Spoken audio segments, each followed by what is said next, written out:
अस्सलामुअलैकुम। कैसे हैं आप सब, खैरियत से?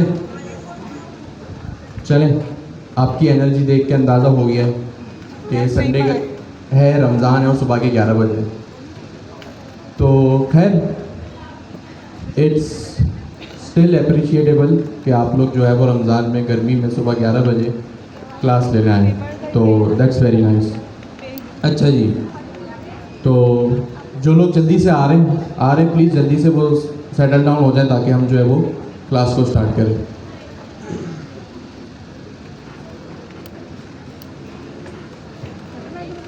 जल्दी जल्दी, class should not feel like मछली मार्केट। अच्छा जी, तो लास्ट क्लास में हमने जो है वो MCP सर्वर्स को पढ़ना स्टार्ट किया था। MCP का फुल फॉर्म क्या होता है? Model context protocol. Context protocol, ठीक हो गया। मॉडल कॉन्टेक्स्ट प्रोटोकॉल यानी MCP को हमने पढ़ना शुरू किया था। हमने MCP का सर्वर भी क्रिएट किया था और MCP का हमने नॉट MCP का बट हमने एक क्लाइंट भी क्रिएट किया था, ठीक है। ये दो काम हमने लास्ट क्लास में किए थे। सर्वर क्यों किया था हमने क्रिएट? क्योंकि ऑफ कोर्स MCP जो है वो कॉन्सेप्ट ही सर्वर का है या सर्वर पे चलता है, ठीक है। जो भी आपके टूल्स वगैरह होंगे वो आपके सर्वर पे ही होंगे, ठीक है। क्लाइंट हमने क्यों बनाया था? क्योंकि हर सर्वर के लिए एक क्लाइंट नेसेसरी होता है। लास्ट क्लास में जो हमने क्लाइंट बनाया था वो कौन सा बनाया था? सिंपल एक अदद फास्ट MCP से ही इंपोर्ट करके, फास्ट MCP की लाइब्रेरी से इंपोर्ट करके हमने एक क्लाइंट बनाया था, ठीक है।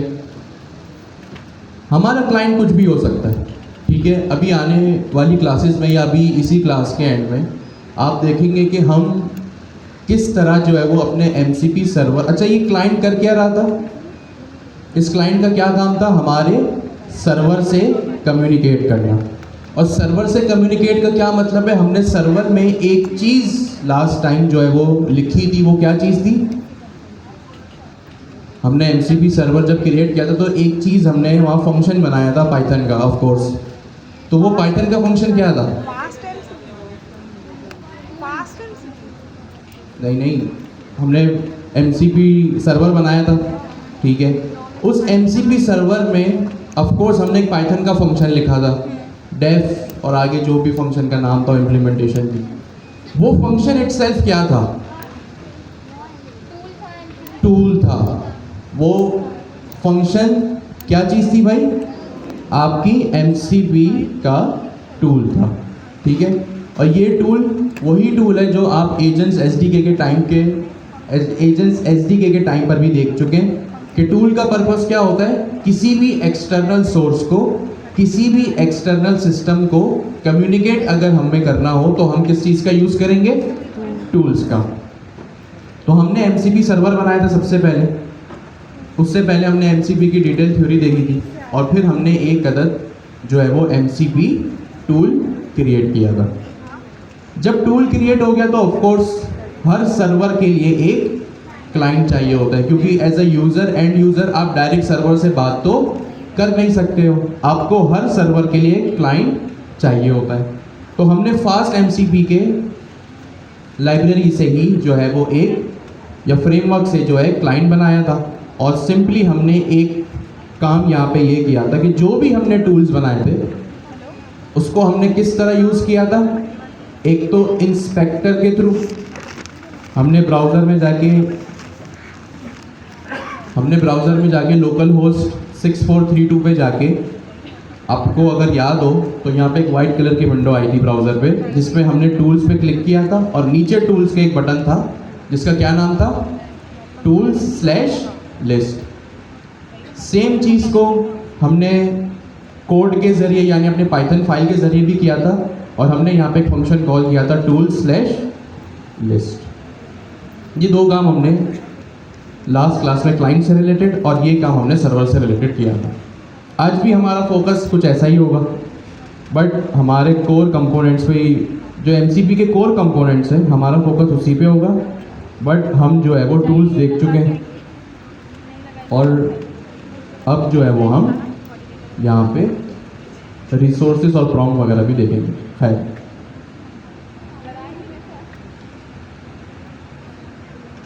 ये मेरी एक फाइल है, ठीक है, इसको मैं रीनेम कर देता हूँ main.py से। इसको मैं क्या नाम कर देता हूँ इसका, server.py। फाइल के नाम से ही पता चल रहा है कि ये कौन सी फाइल है, सर्वर साइड फाइल है, सर्वर पे चलेगी। मैं ऑलरेडी यहाँ पे, अगर मैं आपको अपने टर्मिनल में दिखाऊं, अब आप बोलेंगे भाई डायरेक्ट कोडिंग कैसे शुरू कर दी, तो आप देख सकते हैं कि मैंने यहाँ पे ऑलरेडी एक वर्चुअल इन्वायरमेंट क्रिएट भी किया है और वर्चुअल इन्वायरमेंट को एक्टिवेट भी मैंने कर लिया। और हमने कौन सा पैकेज यूज़ किया था लास्ट क्लास में और आने वाली क्लासेस में, फास्ट एमसीबी, जिसको अगर मैं पाई प्रोजेक्ट और टॉमिल में ले जाके दिखाऊं तो यहाँ डिपेंडेंसीज के एरे या लिस्ट में आप फास्ट एमसीबी लाइब्रेरी की इंस्टॉलेशन जो है वो देख सकते हैं। कुछ और पैकेजेस भी थे, एसिंक आईओ और रिच, ये ऑप्शनल है। एसिंक आईओ जब आप क्लाइंट से करेंगे कॉल अपने सर्वर को, तो ऑफकोर्स आपको चाहिए होगा, क्योंकि जब भी क्लाइंट सर्वर को कॉल करता है तो वो एक एसिंक्रोनस ऑपरेशन होता है। और रिच क्या करता है, जो आप पाइथन में प्रिंट लिखते हैं ना, तो वो टर्मिनल में लाके चीज़ों को प्रिंट कर देता है। अगर आप रिच की लाइब्रेरी यूज़ करेंगे तो वो आपको एक ह्यूमन रीडेबल अच्छे कलरफुल प्रिंट आउटपुट लाके आपको देगा। खैर, वो हम बात में देखेंगे।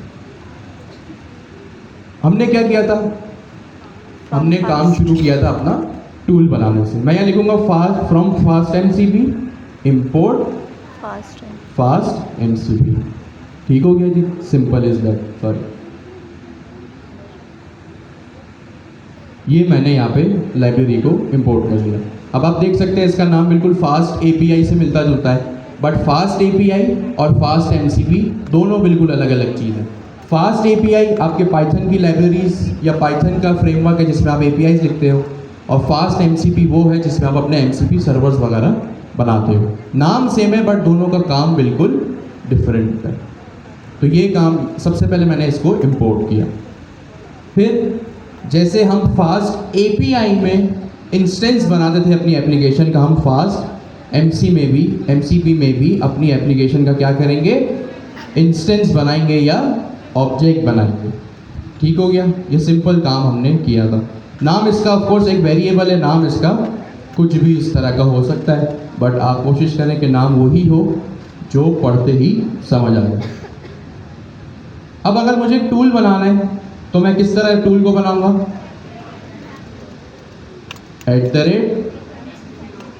@टूल, इस तरह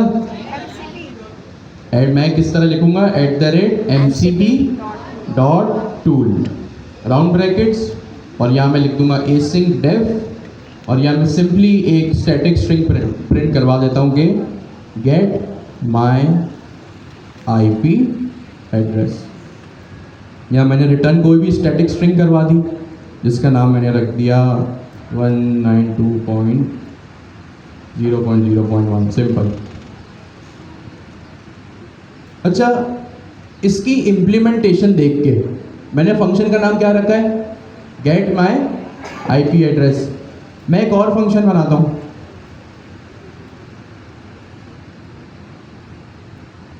गेट माई ईमेल्स, सही है। और इसको यहाँ मैं क्या करता हूँ, कोई रॉकेट साइंस नहीं करता, एक जो है मैं लिस्ट क्रिएट करता हूँ, लिस्ट के अंदर मैं एक ऑब्जेक्ट क्रिएट या डिक्शनरी क्रिएट करता हूँ, और इसके अंदर मैं सिंपली अपना लिख देता हूँ फ्रॉम, ठीक है, फ्रॉम ali@gmail. या फ्रॉम ahmed@gmail.com, कॉमा लगा के मैं यहाँ लिख देता हूँ टू ali@gmail.com। ये मेरे हाथ में तो नहीं है, ठीक है, खैर मैं कुछ फैंसी नहीं कर रहा यहाँ पे। और मैं यहाँ पे सिंपली यहाँ पे बॉडी लिख देता हूँ एक, और यहाँ पे मैंने जो है वो एक अदद बॉडी लिख दी, जैसे for example this is an testing email. आपको अगर नज़र नहीं आ रहा तो मैं इसको कॉपी करता हूँ और यहाँ पे जो है वो मैं इसको इस तरह ले आता हूँ।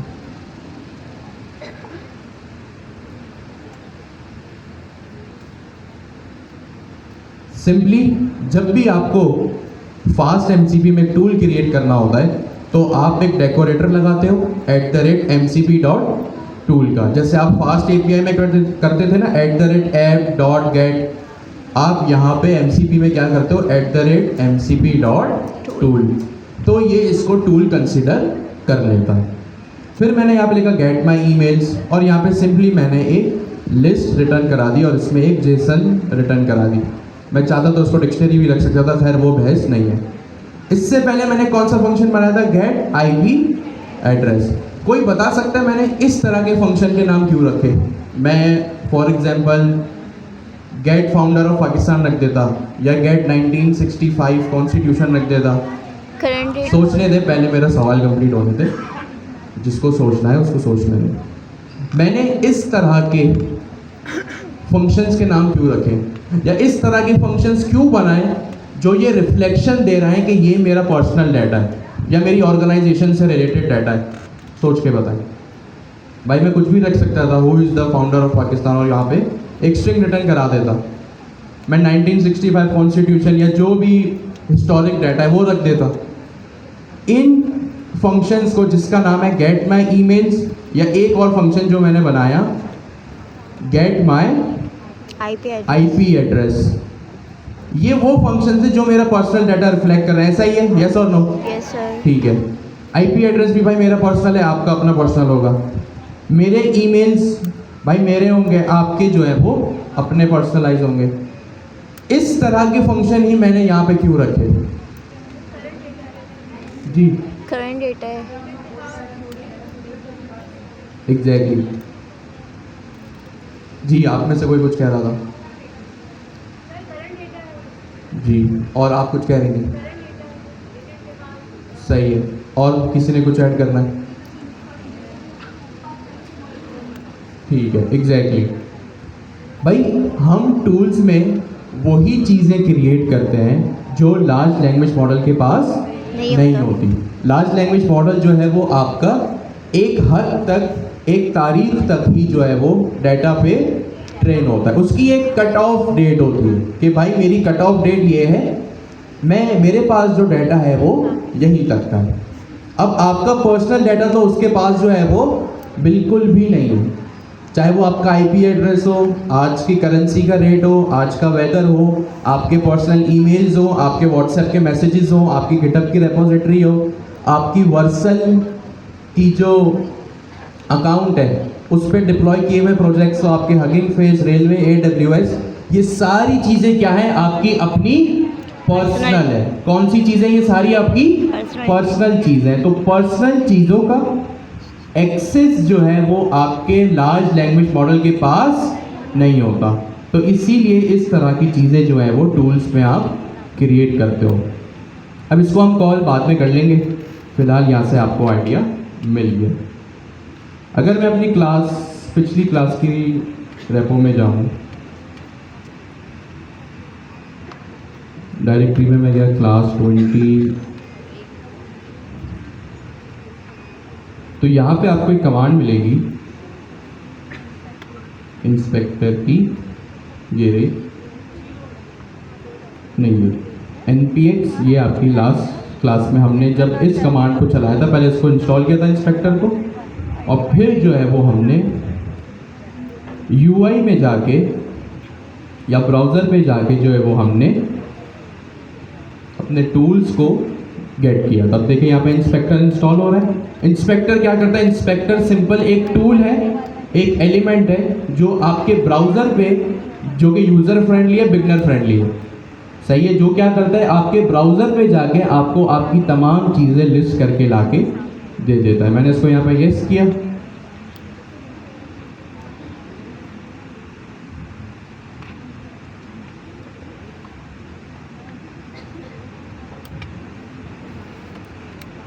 अब ये इंस्टॉल हो रहा है। पता नहीं क्यों आज ये टाइम ले रहा है।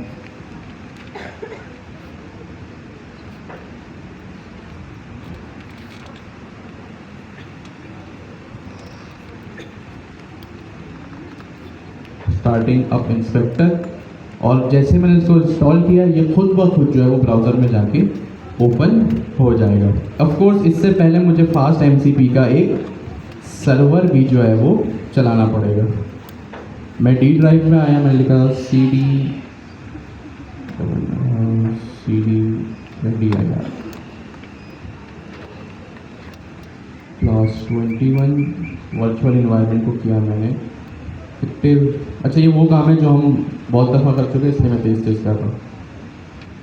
.venv/script/activate, और यहाँ पे मैंने क्या किया, अपने फास्ट एमसीपी के सर्वर को चला दिया। अच्छा फास्ट एमसीपी के सर्वर को चलाने के लिए मुझे यहाँ पे mcp.run करना पड़ेगा। सही है, ये फंक्शन मैं कॉल करूँगा तो क्या होगा, मेरा एमसीपी सर्वर जो है वो स्टार्ट हो जाएगा। यहाँ पे मैंने इस कमांड को कॉपी किया और यहाँ पे लाके इसको पेस्ट कर दिया। हमारे फास्ट एमसीपी की कमांड क्या होती है, यूवी रन। यूवी क्यों, क्योंकि हम यूवी का पैकेज यूज कर रहे हैं। Fast MCP run server dot P Y, मेरी फाइल का नाम सर्वर ही है, तो यहाँ पे क्या आ गया, सर्वर डॉट पी वाई। अब ये डैश डैश ट्रांसपोर्ट SSE क्या है, ये हम बाद में डिस्कस करेंगे, हमने लास्ट क्लास में भी नहीं किया था। और यहाँ पे मैंने लिख दिया पोर्ट जो होगा वो मेरा 8000 होगा। जैसे ही मैंने उसको एंटर किया मेरा फास्ट एमसीपी का सर्वर जो है यहाँ पे चलने लगेगा।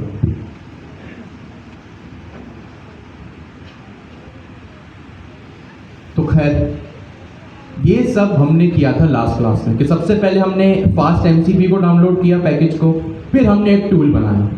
टूल क्यों बनाया, क्योंकि हम जो है वो अपना पर्सनलाइज डाटा या जो है वो रियल टाइम डाटा अपने लार्ज लैंग्वेज मॉडल को प्रोवाइड करते हैं। सही है, और फिर हमने क्लाइंट देखा, क्योंकि हर सर्वर के लिए क्लाइंट ज़रूरी है। लास्ट क्लास में हमने दो तरह के क्लाइंट्स देखे थे, एक हमने काम किया था ब्राउज़र पे जाके और दूसरा देखा था अपने client.py की फाइल बना के, जो कि पाइथन से हमने रन किया था कोड को। अब हमारे पास एक ऑप्शन लास्ट क्वार्टर तक तो ये भी था कि भाई हम @function.tool के ज़रिए काम कर रहे थे। सही है, अब @function.tool और mcp.tool दोनों में क्या डिफरेंस है, दोनों को किस तरह कब यूज़ करना है, ये एक्सटेंसिव डिस्कशन हम अपनी लास्ट क्लास में जो है वो कर चुके हैं। तो यहाँ देख सकते हैं आप, अगर आपके पास इस तरह का मैसेज आ रहा है तो इट मीन्स आपका सर्वर जो है वो सक्सेसफुली चल चुका है। ये मैं आ गया अपने इंस्पेक्टर में। अब इंस्पेक्टर में आप साइड बार में देखेंगे तो साइड बार में स्क्रॉल करके आपको एक बटन दिख रहा होगा कनेक्ट का। मैंने कनेक्ट पे क्लिक किया तो अब ये जो है उसका कनेक्शन पीछे बनेगा।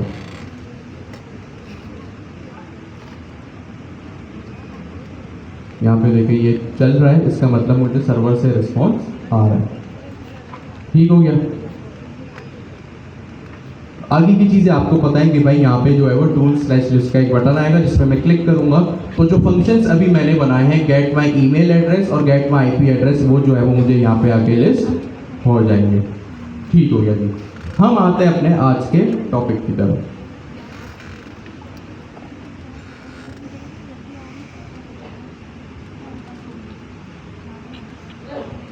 हमारा जो लास्ट क्लास का टॉपिक था जो हमने आज भी देख लिया वो था टूल्स, और अब हम आएंगे अपने नेक्स्ट टॉपिक के ऊपर जो हमारे फास्ट एमसीपी का कोर कंपोनेंट है और जिसका नाम है रिसोर्सेज। क्या नाम है इसका, रिसोर्सेज एंड टेम्पलेट्स। एक कोर कंपोनेंट हमने टूल देख लिया, अब हमारा जो टॉपिक है नेक्स्ट वो है रिसोर्सेज एंड टेम्पलेट्स।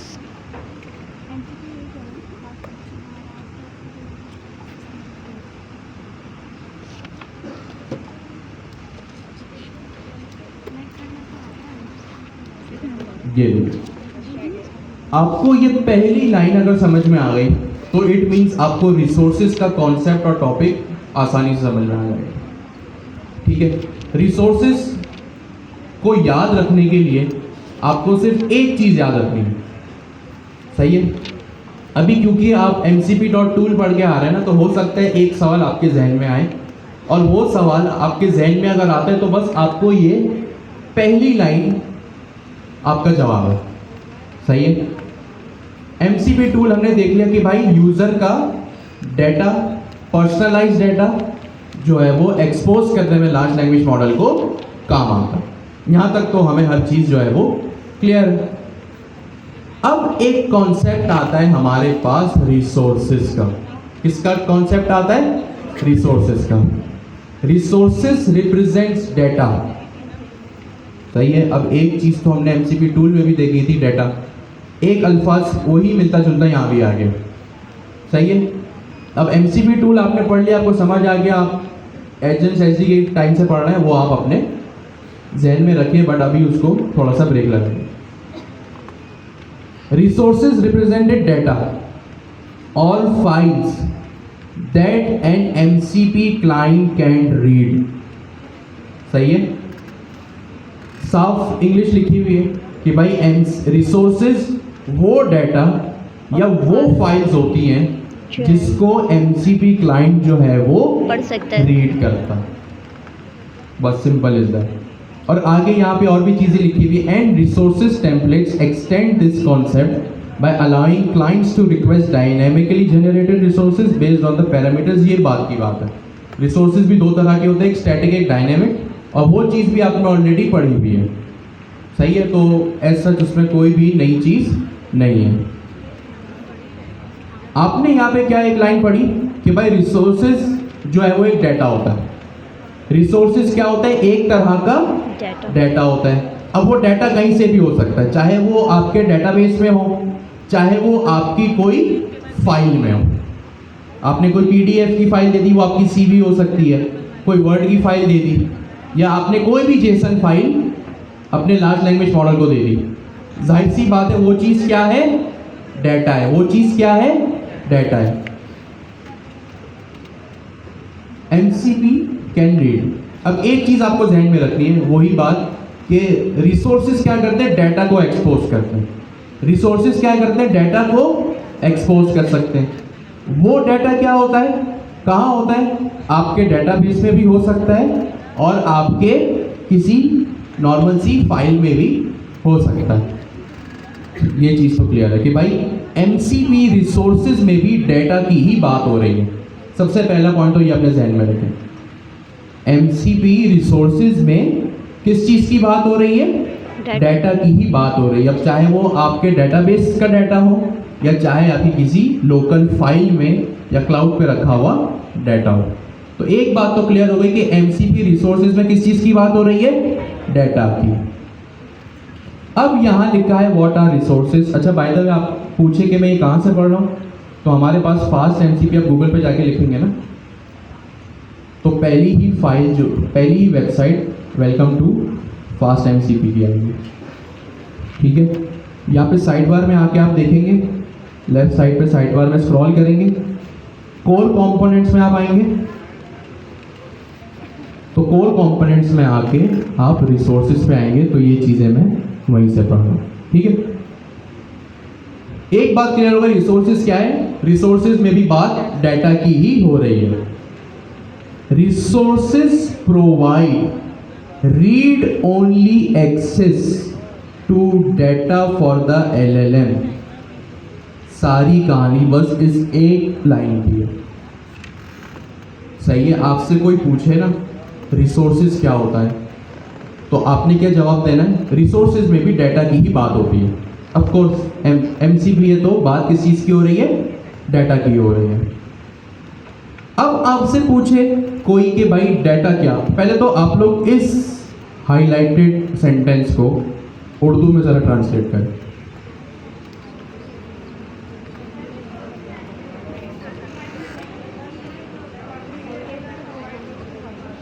पढ़ ले, सुकून से पढ़ ले।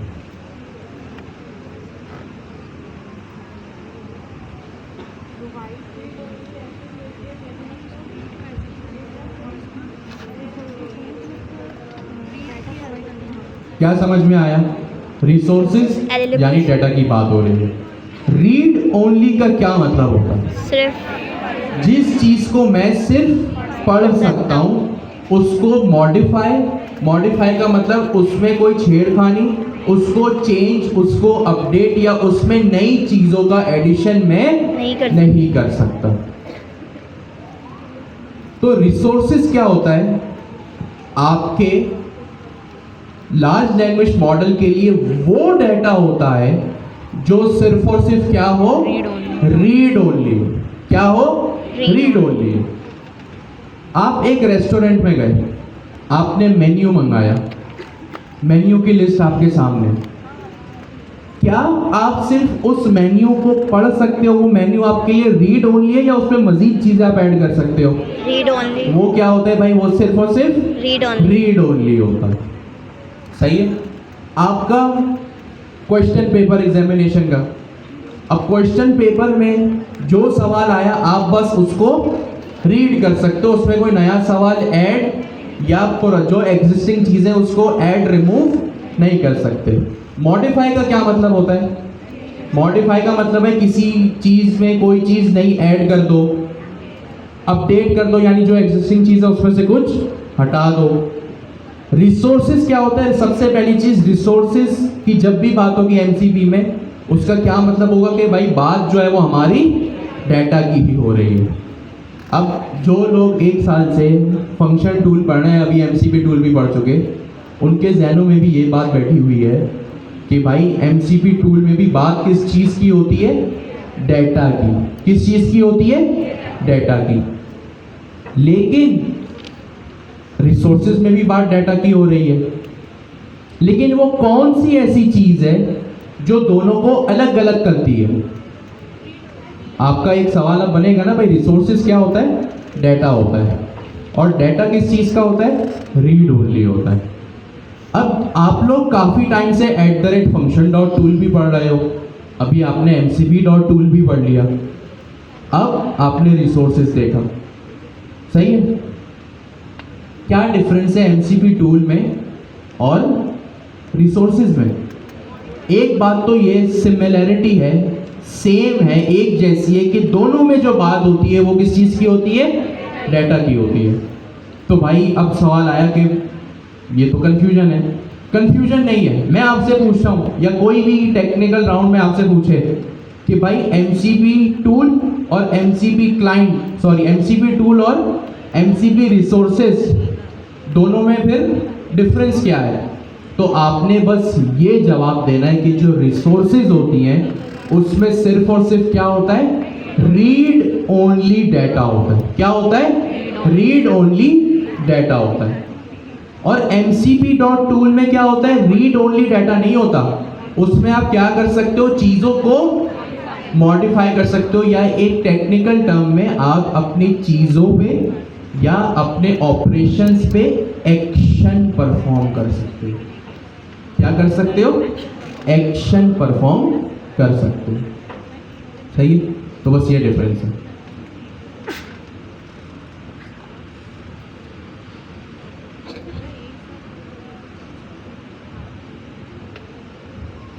What are MCP resources? MCP resources consist of, MCP resources में किस चीज़ की बात होती है? डाटा की। सही है। MCP resources can only access read only data. Simple is that. 2 line, और कुछ भी नहीं है रिसोर्सेज में। बस ये 2 लाइन अगर आपको याद हो गई, समझ आ गई, तो अगर ये 2 लाइन आपको एमसीपी रिसोर्सेज से रिलेटेड याद हो गई, समझ आ गई, तो इट मींस एमसीपी रिसोर्सेज का थ्योरी का कॉन्सेप्ट आपका क्लियर है। ऐसी मिलती जुलती चीज क्या आपने पहले भी पढ़ी है, जहाँ पे यूज़र सिर्फ डाटा को रीड कर सकता हो, जहाँ पे यूज़र सिर्फ डाटा को रीड कर सकता हो, पढ़ सकता हो, उसमें कोई मॉडिफिकेशन, छेड़खानी, चेंजेस ना कर सकता हो। एग्जैक्टली। सोच के बताएं। Resources are similar to slash या not slash, are similar to get request.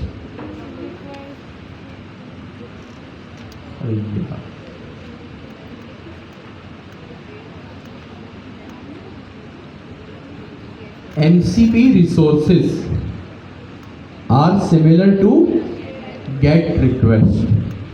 get request क्या होता है? सर्वर से डाटा को मंगवाते हैं, यानी गेट करते हैं। हम रेस्टोरेंट में गए, हमने वेटर से कहा मेन्यू ले आओ। क्या कहा हमने? मेन्यू ले आओ। इसका मतलब हमने क्या किया? हमने क्या किया? गेट रिक्वेस्ट की। क्या किया हमने?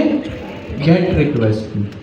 तो रिसोर्सेज जो होते हैं ना, अच्छा इसका यहाँ पे कोई हम इम्प्लीमेंटेशन में गेट रिक्वेस्ट कहीं आएगी नहीं, ये तो बस हमने एक चीज़ पढ़ ली है ना। जैसे गेट रिक्वेस्ट में हम सर्वर से क्या करते हैं? सिर्फ डाटा मंगवा सकते हैं, पढ़ सकते हैं। वो सिर्फ हमारे लिए क्या होता है? रीड ओनली डाटा होता है। उस डाटा में हम कोई मॉडिफिकेशन नहीं कर सकते। तो रिसोर्सेज में बात किस चीज़ की होती है? डाटा की होती है। अब डाटा किस टाइप का होता है? सिर्फ और सिर्फ रीड ओनली होता है, यानी मैं सिर्फ उसको पढ़ सकता हूँ। जैसे कोई भी एडवर्टाइजमेंट का ब्रोशर, आपके लिए वो ब्रोशर क्या चीज़ है? आप सिर्फ उसको पढ़ सकते हो, रीड कर सकते हो। जैसे अभी स्क्रीन पे ये जो चीज़ें आपको लिखी नजर आ रही है, आपके लिए ये क्या है? रीड ओनली है। आप इसको चेंज नहीं कर सकते। अगर आप कहो ना कि भाई इस तीसरे पॉइंट को पहले पे ले जाओ, तो आप लोगों के पास ये कंट्रोल नहीं है। ये कंट्रोल अभी किसके पास है? आपके पास। मेरे पास।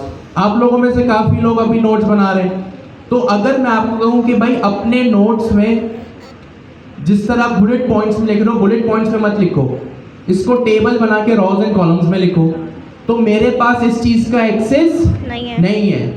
आपके नोट्स मेरे लिए क्या है? रीड ओनली है। और ये चीज़ें आप लोगों के लिए क्या है? रीड ओनली है। भाई रिसोर्सेज का मतलब उर्दू में क्या होता है? ज़रा को आप चेंज तो नहीं कर सकते ना, सही है? तो ये बात है, ज़रा ये कॉन्सेप्ट अपने बराबर वाले से डिस्कस करें।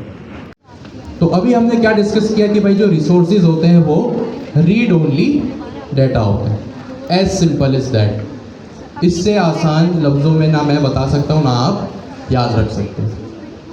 ठीक हो गया जी। अब हम आते हैं सीधा अपनी कोडिंग के ऊपर। ठीक है, मैं सबसे पहले क्या करता हूँ, अपने क्लाउड का इंस्टेंस यहाँ पे अप करता हूँ और इसको अपनी डायरेक्टरी में ले आता हूँ।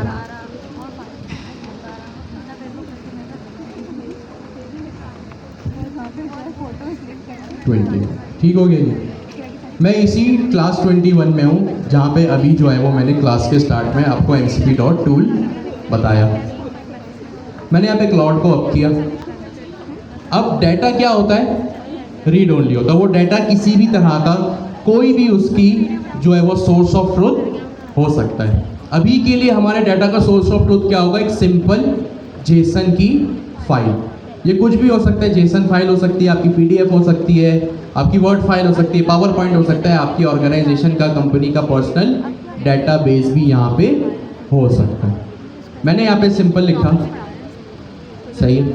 मैंने कहा इसको create a JSON file inside, create a JSON file consist of library books data, keep it to only two. मैंने कहा भाई एक जेसन की फाइल बनाओ, सही है, जिसमें क्या करो, लाइब्रेरी की बुक्स का डाटा रखो। मैं इसको 2 की जगह 3 कर देता हूँ। सिंपल, कोई यहाँ पे रॉकेट साइंस नहीं है। मैंने कहा भाई एक जेसन की फाइल बनाओ जिसमें लाइब्रेरी की 3 बुक्स मेरे पास लिस्ट हो रही हो। क्रिएट अ डायरेक्टरी, डायरेक्टरी का मतलब folder, create a directory name mock data, mock का मतलब फेक या डमी डाटा आप इसको कह सकते हैं, and keep the file inside. ठीक हो गया जी। मैंने इसको काम पे लगाया अपने क्लाउड कोड को। अब ये क्या करेगा? एक जेसन की फाइल बनाएगा। कहाँ पे बनाएगा? डाटा के फोल्डर के अंदर। और उसमें क्या होगा? 3 बुक्स का डाटा होगा। क्या होगा? 3 बुक्स का डाटा होगा। अब आप खुद सोचें, अपने जहनों में सोचें कि आप किसी की लाइब्रेरी में क्या कर रहे हैं? आप किसी की लाइब्रेरी में आप जा रहे हैं। वहाँ पे आप लाइब्रेरी है तो जाहिर सी बात है आप किताबों को पढ़ेंगे। अब वो सोचें कि भाई अगर आप किसी लाइब्रेरी में हैं, उनकी किताबें हैं, तो उसका डाटा आप क्या कर सकते हैं, सिर्फ रीड कर सकते हैं। रीड कर सकते हैं, गेट कर सकते हैं, उसमें चेंजेस नहीं कर सकते कि भाई लाइब्रेरी में लाके और किताबें ऐड कर दी, या लाइब्रेरी में जो एग्जिस्टिंग किताब है उसमें कोई नए पेजेस या नए चैप्टर्स ऐड कर दिए। ठीक है, मैंने कहा इसको यस। तो यहाँ पे क्या हो रहा है, यहाँ पे सिंपल जो है वो इसने क्या किया, books.json को क्रिएट किया और सिंपल इसने जेसन यहाँ पे 1 2 3 और 3 बुक्स इसने यहाँ पे क्या की, मुझे क्रिएट कर दी। मैंने कहा इसको भाई यस। ठीक है, इसने कहा भाई क्रिएटेड, जो भी आपने कहा था इसने कुछ मुझे एट्रीब्यूट्स भी बता दिए कि भाई ID unique identifier, title book का टाइटल, बुक का ऑथर, ISBN, जेनरा या कैटेगरी आप कह लें, पब्लिश्ड ईयर के किताब कब छपी थी, और अवेलेबल मतलब बुक जो है वो आपकी इशू करने के लिए यूज़र को अवेलेबल है या नहीं है। सिंपल इसने काम किया। अब मैं अपने प्रोजेक्ट में आया तो यहाँ आप देख सकते हैं कि इसने मॉक डाटा नाम की एक डायरेक्टरी बना दी, इसमें books.json भी एग्जिस्ट करती है, और यहाँ पे लाके आप यह देख सकते हैं कि इसने वो 3 बुक जो है वो यहाँ पे क्रिएट हो गई है। कर दी। Simple is that. अब मुझे रिसोर्सेज के थ्रू क्या करना है, मुझे रिसोर्सेज के थ्रू अपनी लाइब्रेरी की बुक्स का डाटा जो है वो यहाँ पे गेट करना है या रीड ओनली करना है। क्या करना है, रीड ओनली। क्यों रीड ओनली करना है, क्योंकि हम MCP रिसोर्सेज पढ़ रहे हैं और रिसोर्सेज में क्या होता है, सिर्फ और सिर्फ रीड ओनली डाटा होता है। हम उस डाटा पे कोई भी एक्शन परफॉर्म नहीं कर सकते। ठीक हो गया जी। अब इसको कैसे क्रिएट करेंगे, स्टार्ट कहाँ से लेंगे। जैसे आपने लिखा था @mcp.tool, इसी तरह भाई आप लिखोगे @mcp.resources, रिसोर्स नॉट रिसोर्सेज। सही है, क्या लिखेंगे आप, @mcp.resource राउंड ब्रैकेट्स, और अब यहाँ पे राउंड ब्रैकेट्स में कुछ आपको प्रोवाइड करना पड़ेगा, और वो क्या है वो अभी हम देखते हैं। सबसे पहले आप यहाँ पे क्या क्रिएट करोगे,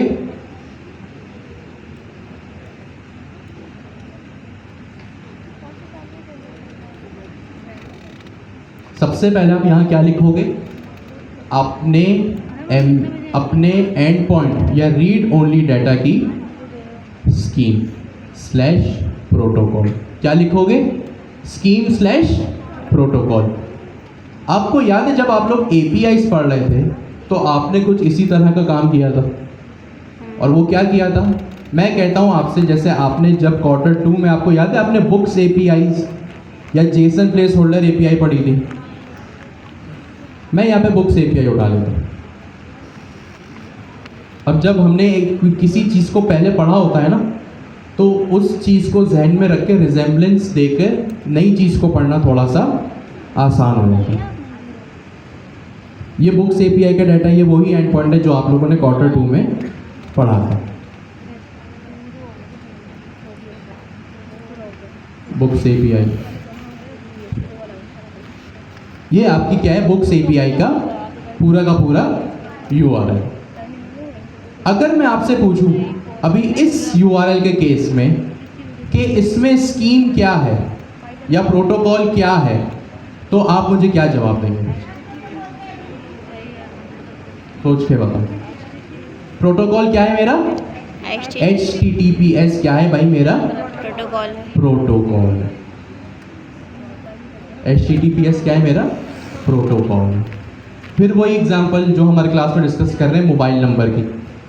भाई API का एंड पॉइंट क्या होता है, API का एंड पॉइंट क्या होता है, मोबाइल नंबर की तरह होता है। यानी ये किसी सर्वर का एड्रेस है या मोबाइल नंबर है। अगर मुझे सर्वर पे कॉल करनी होगी तो क्या चाहिए, मुझे इसका एड्रेस चाहिए। अगर मुझे किसी सर्वर पे कॉल करनी है तो ये API का एड्रेस चाहिए। वैसे ही जैसे अगर आपको मेरे मोबाइल फ़ोन पे कॉल करनी है तो आपको मेरा कॉन्टैक्ट नंबर ज़रूरी है, चाहिए।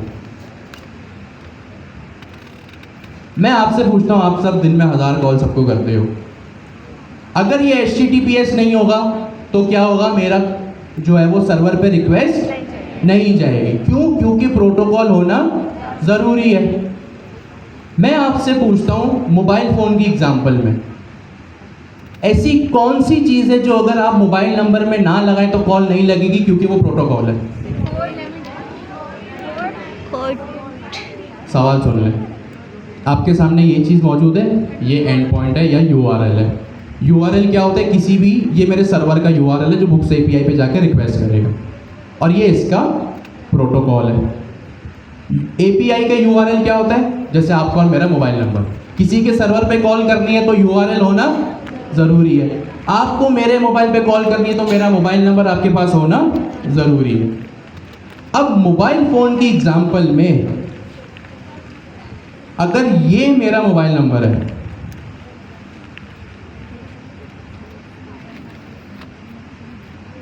ऐसी कौन सी चीज़ है जो अगर इस मोबाइल नंबर में नहीं होगी तो मेरे फ़ोन पे कॉल नहीं आएगी? 03। अगर आप किसी भी नंबर से 03 या किसी केस में +92 अगर आप हटा दें तो क्या होगा? वो क्या कहलाएगा? हमारा प्रोटोकॉल कहलाएगा। अगर आप उसको हटा देंगे तो कॉल नहीं लगेगी। तो ये 03 या किसी केस में +92 हमारे मोबाइल फ़ोन का क्या होता है? प्रोटोकॉल होता है। क्या होता है? प्रोटोकॉल होता है, और प्रोटोकॉल को फॉलो करना लाजमी है। तो अगर आप बोलें कि भाई इस कॉन्टैक्ट नंबर में क्या प्रोटोकॉल है, तो आप क्या, अगर आपसे कोई पूछे इसमें क्या प्रोटोकॉल है तो आपने क्या कहना है? 03। Simple is that. जल्दी से 10 सेकंड के अंदर प्रोटोकॉल अपने बराबर वाले से डिस्कस करें, nothing rocket science. URL and point, तो भाई आपने सिंपली यहाँ पे ये कहना है कि ये जो मेरा एड्रेस है वो भाई क्या है? ये चीज़ है। सिंपल, क्लियर है यहाँ पे सबको?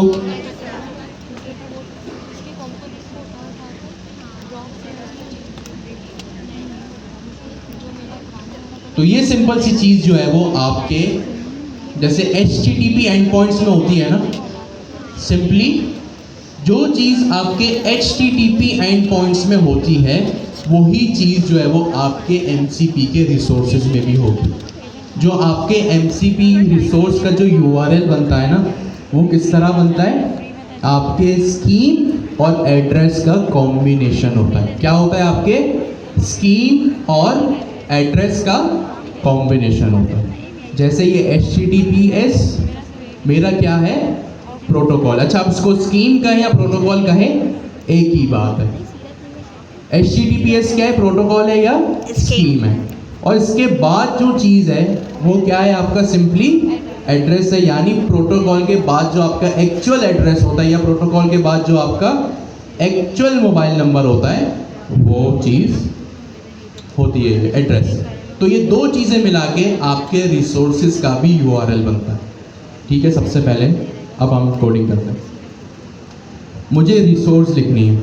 सबसे पहले क्या होगा? इसका प्रोटोकॉल या स्कीम, इस तरह इसका जो है वो, चलिए मैं प्रोटोकॉल ले लूँ क्योंकि प्रोटोकॉल अल्फाज से आप सब वाकिफ हैं। सबसे पहले क्या आता है? प्रोटोकॉल, और फिर क्या आता है? एड्रेस। प्रोटोकॉल का यहाँ पे कन्वेंशन होता है, सही है? प्रोटोकॉल का क्या होता है? यहाँ पे कन्वेंशन होता है। कन्वेंशन का क्या मतलब है कि भाई बेस्ट प्रैक्टिस यहाँ पे फॉलो करो। क्या फॉलो करो यहाँ पे? Best practice. अभी आप मुझे बताएं, मैं किस चीज़ को रीड कर रहा हूँ यहाँ पे? डेटा को। किस चीज़ को? डेटा को। तो मैं इसका जो प्रोटोकॉल है वो यहाँ पे data of course in string यहाँ पे रखूँगा। अच्छा, ये कन्वेंशन है, ये मैं फिर कह रहा हूँ, ये कुछ भी हो सकता है। अगर आप कहें ना कि भाई ये डेटा आपको कहाँ से मिला, तो भाई आप इस स्कीम को या प्रोटोकॉल को कुछ भी रख सकते हो। क्या कर सकते हो? कुछ भी रख सकते हो इस तरह से। बट ऑफ कोर्स इस तरह का काम तो हम करेंगे नहीं, हम तो वही करेंगे जैसा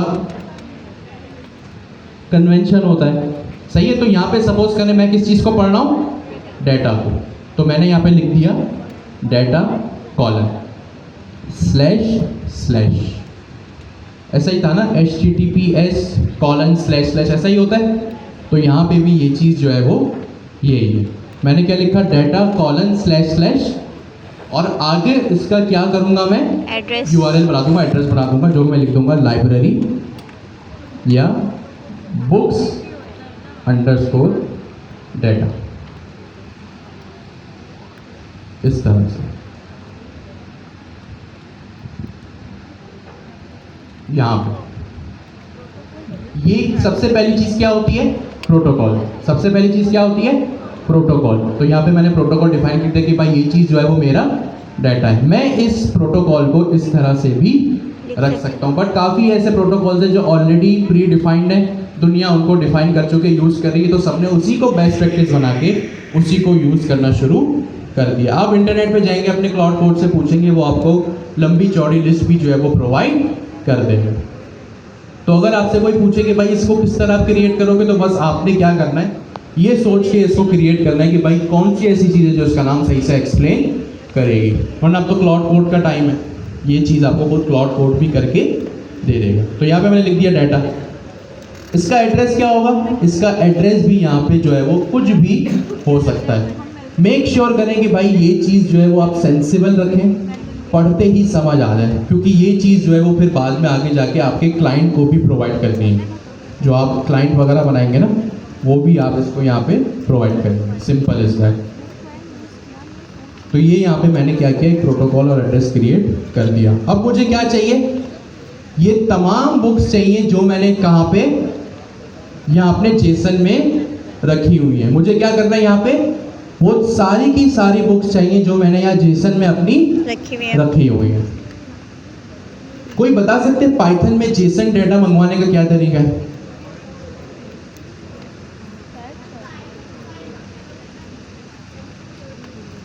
पाइथन में जेसन का डाटा लोड करने का तरीका ये है कि सबसे पहले आप एक पैकेज इंपोर्ट करते हो जिसका नाम इटसेल्फ है जेसन। Import Jason. क्या किया मैंने यहाँ पे, सिंपल इंपोर्ट जेसन। इसको इंस्टॉल करने की नीड नहीं है, ये ऑलरेडी पाइथन में बिल्ट इन होता है।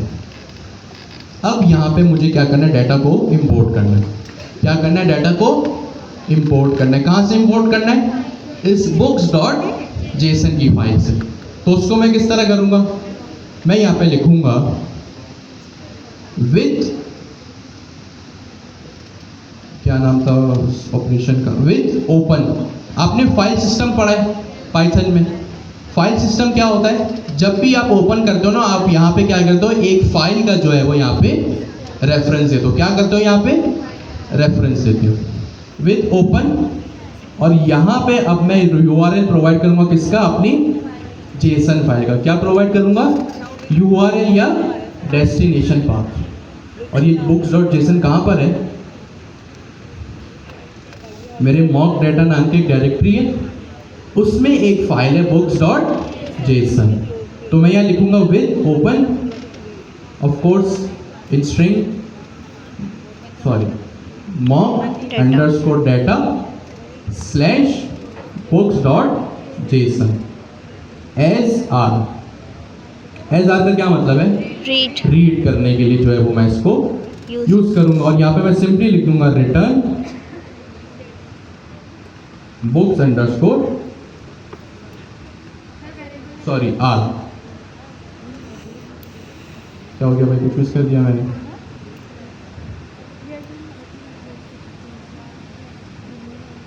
एक चीज़ मिस हो गई। ओ हाँ, एक बहुत इंपॉर्टेंट चीज़ मैं डायरेक्ट यहाँ पर रिटर्न करवा दिया। मैं यहाँ पे एक वेरिएबल क्रिएट करूँगा जिसका क्या नाम है, books data is equals to. अब यहाँ पे सुनिए पाइथन में क्या होता है। अब एक हमने रिसोर्सेज को यूज़ कर लिया, देख लिया, पढ़ लिया। अब यहाँ पे मैं क्या करूँगा, जो जेसन से जिस तरह डाटा मंगवाते हैं ना पाइथन में, इसका एक स्पेशल वे होता है। और वो क्या वे होता है, मैंने यहाँ पे जेसन को इंपोर्ट किया। किसको इंपोर्ट किया, जेसन को। अब मैं यहाँ लिखूँगा जेसन डॉट लोड। क्या लिखूँगा, जेसन डॉट लोड, और यहाँ पे मैं लिख दूंगा एस, सॉरी आर। ये आर क्या है? ये वही वेरिएबल है जो मैंने ऊपर वाली लाइन में रीड क्रिएट किया था। अब आप पूछ सकते हैं कि भाई जेसन डॉट लोड क्या होता है? भाई जेसन का आपको मतलब तो समझ में आ गया कि इस जेसन की बात हो रही है, इस जेसन फॉर्मेट की बात हो रही है, सही है। अब जेसन डॉट लोड क्या होता है? मैं अपनी जेसन फाइल का डाटा या जेसन की शक्ल का डाटा, गौर से सुनिएगा, मैं क्या कर रहा हूँ, अपनी JSON file, of course JSON file है तो इसमें किस शक्ल का डाटा होगा? जेसन की शक्ल का डाटा होगा। अगर मेरी डॉट पी वाई की फाइल है तो उसमें किस शक्ल का डाटा होगा? पाइथन की। डॉट टी एस की फाइल है तो उसमें किस शक्ल का डाटा होगा? टाइप स्क्रिप्ट का, सही है। अगर मुझे अपने जेसन की शक्ल का डाटा पाइथन की शक्ल में इंपोर्ट करना है तो मुझे क्या करना पड़ेगा? जेसन डॉट लोड का फंक्शन यूज करना पड़ेगा। क्या करना पड़ेगा? जेसन डॉट लोड का फंक्शन यूज करना पड़ेगा। भाई लोड का क्या मतलब है कि इस डाटा को मेरी इस फाइल में लोड लोड करो। Number one. Behind the scenes ये क्या करता है? बिहाइंड द सीन्स ये क्या करता है? सोचे जरा। ये इस फाइल को ओपन करेगा और इसको रीड करके जो है वो मेरे पास ले डेटा आएगा। फेच करेगा। तो सिंपल इज दैट, यहाँ पे मुझे एक एडिशनल काम जब जेसन यूज करनी होती तो ये इंपोर्ट, ये काम जो है वो मुझे 2 लाइन का करना पड़ता है कि मुझे जेसन डॉट लोड को यहाँ पे यूज करना पड़ता है। अब मैं आता हूँ अपनी रिसोर्सेज में, सही है। क्या करता हूँ मैं? अब अपनी रिसोर्सेज में आता हूँ और रिसोर्सेज में मैं क्या करूँगा? सिंपली रिटर्न करवा दूंगा जेसन डॉट डम्प और ऊपर जो मेरे वेरिएबल का नाम है बुक्स डाटा।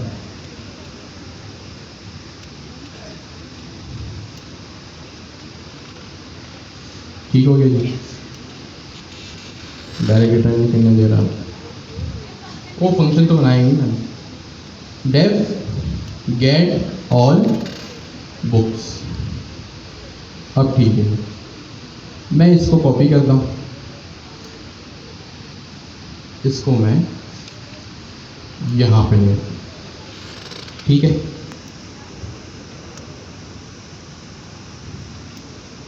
सिंपल।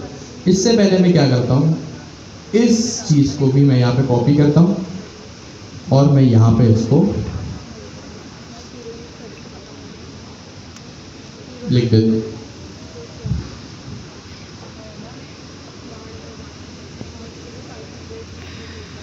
सही है। पहले तो आप लोग एक काम करें, इस 2 लाइन को 20 सेकंड में समझें कि ये 2 लाइन्स क्या क्या रही हैं, फिर हम आगे चलते हैं रिसोर्सेज के एंड पॉइंट के अंदर। जिस जेसन की फाइल में मेरा डाटा है उसको मैं क्या कर रहा हूँ? यहाँ पे ओपन कर रहा हूँ। किस फॉर्म में? रीड करने के फॉर्म में। किसके फॉर्म में? रीड करने के फॉर्म में।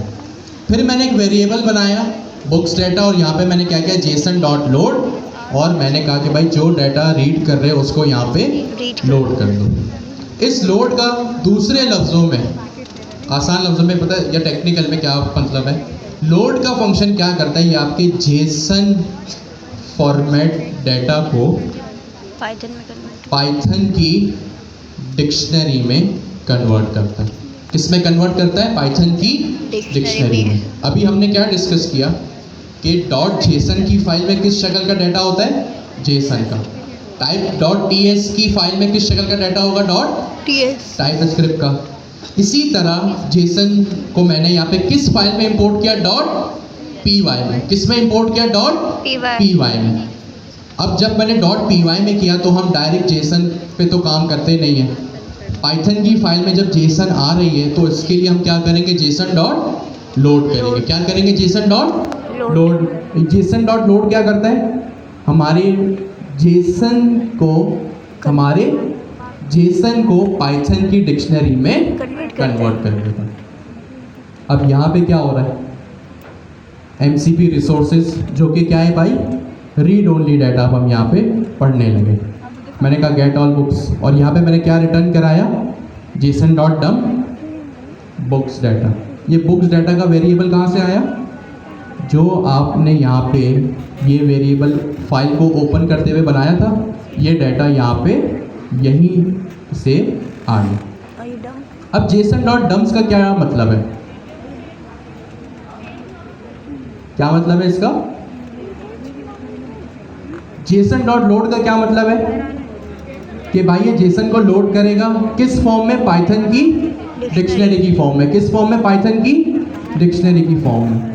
डम का मतलब क्या होता है? ये दोबारा आपकी पाइथन की डिक्शनरी को किस में कन्वर्ट कर देगा? जेसन में। किस में कन्वर्ट कर देगा? जेसन में। Simple is that. तो ये होता है आपका रिसोर्सेज। ज़रा इस कोड को देखें और अपने बराबर वालों से डिस्कस करें। अब जो हमने इतनी सारी चीज़ें की, जल्दी से सुने हमने क्या क्या किया। सबसे पहले हमने क्या क्रिएट किया? एक अदद जेसन की file. Created mock data for books. अब देखिए हमने यहाँ क्या किया। सारी नजरें स्क्रीन पे, कोई जो है वो लेफ्ट राइट आगे पीछे नहीं देखेगा। सबसे पहले हमने क्या किया? मॉक डाटा क्रिएट किया। किस चीज़ का? जेसन का। और उसमें हमने क्या स्टोर करवाया? जेसन का बुक्स का डाटा। किस फॉर्म में? ऑफ कोर्स जेसन की फॉर्म में। नंबर 1। नंबर 2 हमने क्या किया? लोडेड जेसन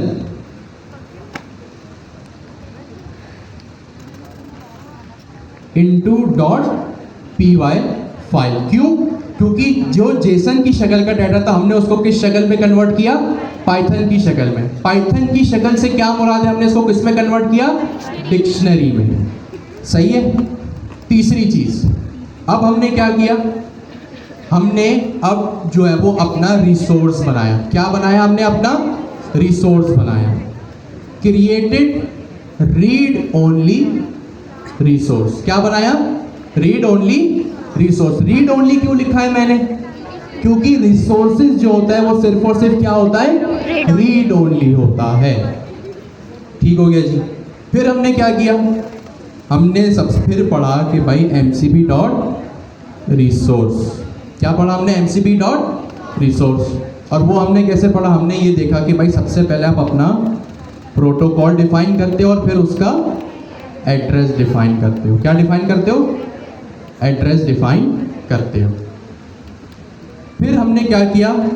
जो जेसन डॉट लोड्स, यानी हमने पाइथन की शक्ल का डाटा, सॉरी जेसन की शक्ल का डाटा पाइथन में कन्वर्ट किया था। जो हमने जेसन की शक्ल का डाटा पाइथन में कन्वर्ट किया था, अब हम उसको आखिरी में रिसोर्स के अंदर क्या कर रहे हैं? JSON dot dump converting Python dictionary to JSON JSON again through JSON dot dump JSON dot dump dump. Simple is that. तो ये 5 चीज़ें हमने एक रिसोर्स को बनाने के लिए की। तो जल्दी से ये 5 पॉइंट्स अपने बराबर वाले से डिस्कस करें। क्या नाम है इस चीज़ का? Read resource. क्या नाम है इस चीज़ का? Read resource. अब आप देखिए इसके नाम से ही पता चल रहा है, ओह सॉरी, ये देखिए ये मेरी client.py की फाइल है। हमने ऐसे ही काम मिलता जुलता लास्ट टाइम क्लाइंट में किया था। सही है। जब हमें टूल को कॉल करना हो तो हम क्या कर रहे थे? tool/call, या उनको लिस्ट करना, उसकी लिस्ट निकालनी हो तो हमें क्या करना पड़ा था? tool/list। इसी तरह अगर हमें क्लाइंट को अपने क्लाइंट से अगर हमें रिसोर्स को रीड करना हो, रिसोर्स को क्या करना हो? रीड करना हो, तो हम कौन सा फंक्शन कॉल करेंगे? client dot read resource. कौन सा फंक्शन कॉल करेंगे? client dot read resource. इसके बाद आप देखिए मैंने क्या लिखा है? Data :/ books. क्या लिखा है? Data :/ books. ये मैंने क्यों लिखा और कहां से लिखा? ये अपनी मर्जी से लिख दिया।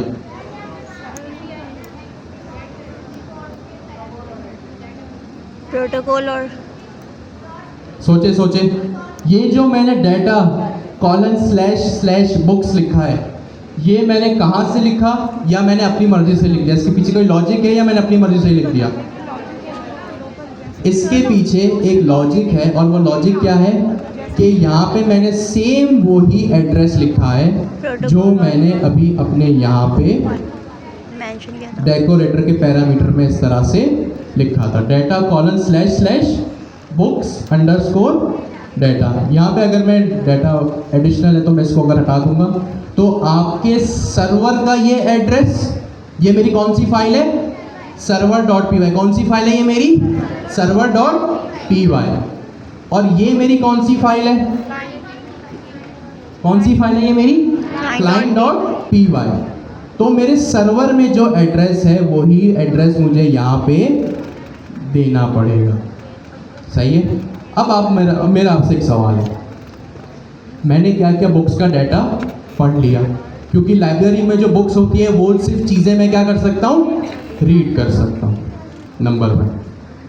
अब आप जितने चाहे रेस्टोरेंट का मेन्यू है, मैं यहाँ पे मेन्यू का एक जेसन की फाइल बनाऊँ, मेन्यू को इंपोर्ट करूँ और यहाँ पे एक और फंक्शन जो है वो मैं बना देता हूँ। और सपोज करें लाइब्रेरी के कुछ रूल्स होते हैं, क्या वो लाइब्रेरी के रूल्स मैं चेंज कर सकता हूँ या मेरे लिए सिर्फ रीड ओनली होते हैं? वो चीज़ें क्या होती है, मेरे लिए सिर्फ रीड ओनली होती है। अब एक सवाल मेरा आपसे, अभी तक हमने क्या देखा, रिसोर्सेज रीड ओनली होता है और इसकी एग्जांपल भी देखी।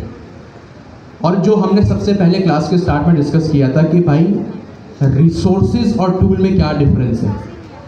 सही है, बेसिक चीज़ें आप लोगों को आती है, क्लाइंट से सर्वर पे किस तरह चीज़ें जा रही हैं, चल रही हैं, टर्मिनल में रिजल्ट देखना आप लोगों को आता है। इसमें कोई रॉकेट साइंस आप लोगों के लिए नहीं है। आप इस रिपोजिटरी को क्लोन करें, इस कोड को चलाएं, ये एज इट इज़ जो है वो आपको सर्वर पे लाके चल जाएगा। हमने लास्ट क्लास में देखा भी था किस तरह पहले सर्वर चलता है और किस तरह फिर जो है वो बाद में क्लाइंट चलता है। अब मेरा आपसे एक सवाल है, जो भी इतनी डिस्कशन हमने की, थ्योरी पढ़ी, हमने क्या चीज़ देखी, रिसोर्सेज रीड ओनली डाटा। और रीड ओनली डाटा की हमने कुछ एग्जांपल्स भी देखी, लाइब्रेरी की बुक्स, लाइब्रेरी के रूल्स, किसी ऑर्गेनाइजेशन के रूल्स, ये सारी चीज़ें हमारे लिए क्या होती है, रीड ओनली डाटा होती है। लेकिन क्या लाइब्रेरी में सिर्फ रीड ओनली एक्शंस ही होते हैं? लाइब्रेरी में क्या सिर्फ रीड ओनली काम ही होता है? अब सपोज करें अगर मुझे किसी लाइब्रेरी से बुक इशू करनी है, क्या करना है, बुक इशू का क्या मतलब है, लाइब्रेरी में जो किताब रखी हुई है उसको अपने घर पे ले जाके पढ़ना है। क्या करना है, घर ले जाके उस किताब को मुझे पढ़ना है। अब इस सूरत में मैं क्या करूंगा, सोचें।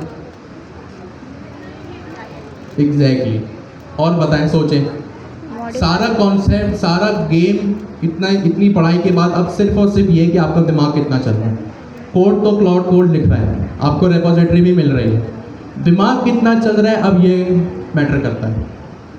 भाई लाइब्रेरी की बुक्स पढ़नी है, पॉलिसी पढ़नी है, रेस्टोरेंट का मेन्यू पढ़ना है, अपनी कंपनी में जिसमें मैं काम करता हूँ उसकी पॉलिसीज़ पढ़नी है, मुझे कोई अग्रीमेंट पढ़ना है, तो इस चीज़ के लिए क्या होगा, रिसोर्स यूज होगा। क्यों? क्योंकि रिसोर्स सिर्फ रीड ओनली होते हैं। लेकिन भाई सपोज करें अगर मुझे किसी लाइब्रेरी से बुक इशू करनी है, क्या करनी है, बुक इशू करनी है। इशू का क्या मतलब है, घर ले जाके पढ़नी है।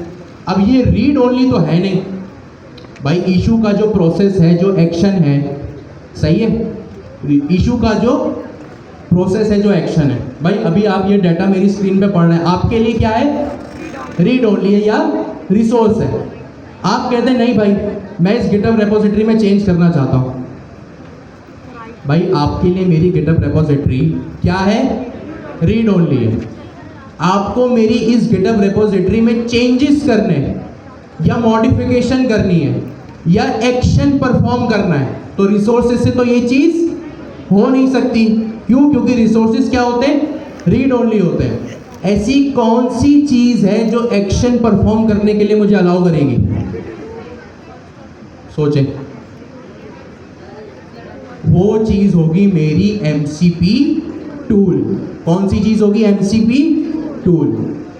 तो अगर आपसे कोई सवाल करे या आपके जहन में अगर कंफ्यूजन है, या कंफ्यूजन नहीं है तो बस एक एडिशनल सवाल है कि भाई अब अगर मुझे मिलती जुलती चीज़ें एक साथ करनी है या एक जगह पे एक चीज़ से रिलेटेड अलग अलग चीज़ें करनी है, तो भाई बुक्स को रीड करना, किसी भी कंपनी की प्राइवेसी पॉलिसी को पढ़ना, हम कंपनी की एग्जांपल लेते हैं, आप कंपनी की कंडीशंस, टर्म्स एंड कंडीशंस को रीड कर सकते हो, रूल्स एंड रेगुलेशंस को रीड कर सकते हो।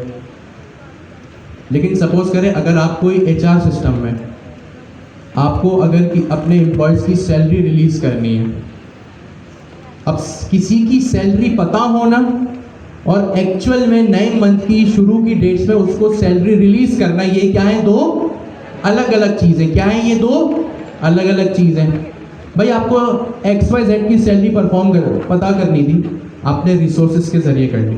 क्यों? क्योंकि रिसोर्सेज रीड ओनली है।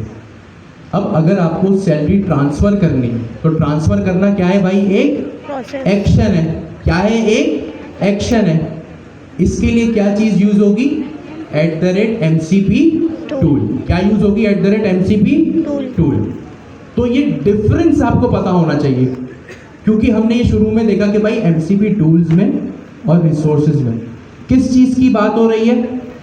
डेटा की। किस चीज़ की बात हो रही है? डेटा की। कॉन्सेप्ट स्ट्रेट फॉरवर्ड है, बस शुरू में अगर आप थोड़ी प्रैक्टिस करेंगे तो फिर आपको जहन में बैठ जाएगा। MCP टूल, MCP रिसोर्स, दोनों में बात किस चीज़ की है? डेटा की। लेकिन क्या ऐसा डिफरेंस है जो दोनों को अलग अलग बनाता है? MCP टूल में आप एक्शन परफॉर्म कर सकते हो। क्या कर सकते हो? MCP टूल में आप एक्शन परफॉर्म कर सकते हो। रिसोर्सेज में आप सिर्फ जो है वो रीड ओनली डाटा रख सकते हो। अगर अभी ये 3 बुक्स हैं, अगर मुझे इस 3 को 2 बनाना है, इन 3 को 30 बनाना है, 300 बनाना है, या किसी का नाम चेंज करना है, तो ये चीज़ रिसोर्सेज के थ्रू पॉसिबल नहीं है। क्यों नहीं है? क्योंकि रिसोर्सेज सिर्फ रीड ओनली होते हैं। अगर मुझे इस तरह का कोई भी काम करना है, बुक का नाम चेंज करना है, बुक्स की क्वांटिटी बढ़ानी है, अपने रीडर को बुक इशू करनी है, या नया स्टॉक लाना है, तो ये सारी चीज़ें क्या हैं? एक्शन है। मैं अपने डाटा में चेंजेस कर रहा हूँ। क्या कर रहा हूँ? अपने डाटा में चेंजेस कर रहा हूँ। तो कभी भी डाटा में कुछ भी चेंज करना होता है तो उसके लिए क्या चीज़ यूज़ होती है? MCP tool. बहुत सारी इसकी एग्जाम्पल है, अभी कितनी सारी तो हमने भी डिस्कस कर लिया। अब गाड़ी के शोरूम में गए, गाड़ी की डिटेल्स ली कि भाई इसका ये इंजन है, इसकी ये प्राइस है। ये क्या है? आपके लिए रिसोर्स है। क्या है? ये आपके लिए रिसोर्स है। लेकिन दर हकीकत में उस गाड़ी को खरीदना, ये क्या है? एक एक्शन है। तो एक्शन किससे होगा? @MCP टूल से। मैंने आपको सर्वर बना के दिखा दिया, क्लाइंट ऑलरेडी है, सारा कोड जो है वो आपके पास क्लास 21 में है। एक और चीज़, एक तो सिंपल ये क्लाइंट है जो फास्ट MCP से आ रहा है, एक और क्लाइंट है जो एजेंट्स SDK से भी मैंने बना दिया कि आप एजेंट्स SDK को बस ये देखें, agents_client, जो हमने ओपन एजेंट्स SDK की लाइब्रेरी पढ़ी थी ना, यहाँ पे ये क्लाइंट मैंने ऑलरेडी बना दिया। तो देखिए यहाँ पे भी यही सब हो रहा है। यहाँ पे भी आपने इसी तरह का एंड पॉइंट डिफाइन किया है, फ्रॉम एजेंट्स, एजेंट और रनर। ये सेम काम आपने Q3 में भी इन 2 क्लासेस को बहुत इंपोर्ट किया था, सही है। फिर आपने यहाँ पे एजेंट बनाया आपने, और बस यहाँ पे सिंपली क्या लिखते हैं? MCP server. ये सर्वर की वैल्यू कहाँ से आ रही है? यहाँ से। ये जो सर्वर का वेरिएबल है यहाँ से आ रही है। ठीक हो गया। और आखिरी में देखें आपने runner.run भी पढ़ा है, अगर आपको पता है runner.run क्या होता है। तो यहाँ पे मैंने सबसे पहले अपना स्टार्टिंग एजेंट लिखा और फिर उसको बता दिया कि भाई मुझे बुक इशू करनी है। तो अगर आप क्लास 21 की डायरेक्टरी में जाके देखें तो आपको सारे रिसोर्सेज, सारे टूल्स आपको मिलेंगे MCP सर्वर की हद तक। फिर आप जब क्लाइंट में आएंगे तो एक क्लाइंट भी यहाँ पे 2 तरह के, एक सिंपल क्लाइंट। कौन सा क्लाइंट? सिंपल क्लाइंट जो फास्ट MCP से आ रहा है, जिसमें आपने client.read रिसोर्स किया, सही है। और एक चीज़ क्या आ रही है आपके पास? एजेंट्स SDK का क्लाइंट, जो कि हमारा आगे जाके फोकस रहेगा। तो ये पूरा का पूरा काम इस क्लास 21 की रेपोजिटरी में हुआ है। तो ये आज की क्लास हम यहीं तक रखते हैं। मुलाकात होगी हमारी नेक्स्ट क्लास में। Thank you so much. Allah हाफ़िज़।